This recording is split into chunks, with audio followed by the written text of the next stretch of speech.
ဗီဒီယိုရိုက်ရင်ကျွန်တော်တို့ဒီလိုရိုက်မယ်လားပါမယ်နော်ပါမယ်ဒီတော့ပါမယ်ဒီလိုလှည့်မယ်ကျွန်တော်လှည့်မယ်တစ်ပတ်လှည့်ရမယ်ဒီလိုလှည့်မယ်ကျွန်တော်ပုံပါသေးဘူးကျွန်တော်ပါဒီတော့ပါပြီးကျွန်တော်ဒီလိုလုပ်ချလိုက်မယ်မုံတော့ပါလို့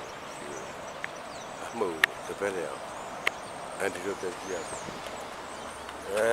ဒီလိုဒီလိုပါမူပါဘူးတော့ဒီလိုက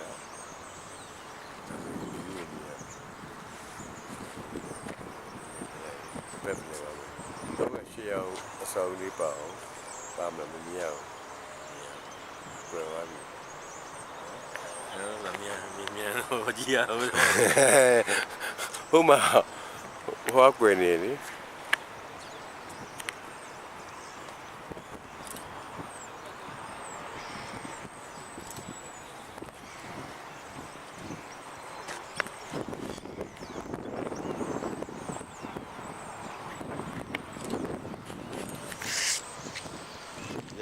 ကျွန်တော်ပုံနဲ့ပါ